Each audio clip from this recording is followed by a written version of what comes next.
Senegal കളിച്ചത് same കളിയാണ്. Senegal ഒരു 60 മിനിറ്റ് വരെ ഏകദേശം കളിച്ചത് ഇഞ്ചോട് ഇഞ്ച് കളിയാണ്. കളി അങ്ങോട്ട് മാറ്റി. അതായത് ഒരു ഗോളാണ് വന്നപ്പോൾ കഴിഞ്ഞ അർജന്റീനക്ക് ഇതേപോലെ സംഭവിച്ചത് 79 85 ഇട്ടത് 85 ഇടയിലാണ് 2 ഗോൾ അടുപ്പിച്ചിട്ടത് അമ്പപ്പേ. അപ്പൊ ബിൽക്ക് ഇങ്ങനത്തെ ഒരു പവർ ഉണ്ട് ഫ്രാൻസിന്. അതായത് ഒന്നുമില്ലാത്തൊരു കളി 2 ഗോളൊക്കെ ഇട്ടിട്ട് അങ്ങോട്ട് പവറാക്കും. പിന്നെ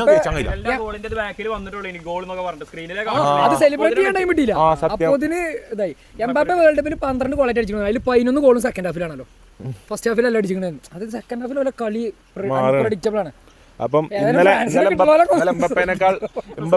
എംബപ്പേനേക്കാൾ കളി ഇറക്കിയത് നമ്മളെ പ്ലെയറാണ് ഒലീസ് കൊടുത്ത എണ്ണം പറഞ്ഞ 2 പാസ്സാണ് ഇന്നലെ മാൻ ഓഫ് ദ മാച്ച്. അതായത് 2 ഗോൾ ഇട്ടിട്ട് എംബപ്പേക്ക് കൊടുക്കാത്ത മാൻ ഓഫ് ദ മാച്ച് ആണ്, പ്ലെയർ ഓഫ് ദ മാച്ച് ആണ് ഇന്നലെ ചെക്കൻ എടുത്ത് കൊടുത്തത് ഫിഫ.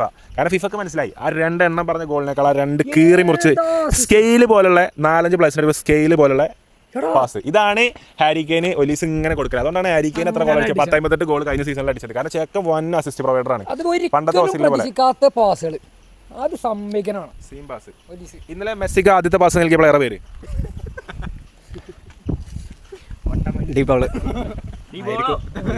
രണ്ടാമത്തെ ഗോളിന് മെസ്സിക്ക് അസിസ്റ്റ് നൽകിയ പ്ലെയർ പേര് ഡീപോൾ അടിച്ചു, റീബൗണ്ട് വന്ന് റിട്ടേൺ വന്ന് ഹൈലൈറ്റ്സ് ഫുൾ കണ്ടിട്ടുണ്ട്. മൂന്നാമത്തെ അതിന് മെസ്സിക്ക് അസിസ്റ്റ് കൊടുത്തത്. ഫസ്റ്റത്തെ ഗോള് ഡീപോൾ ആണോ എനിക്കൊരു ഡൗട്ട് ഇല്ല.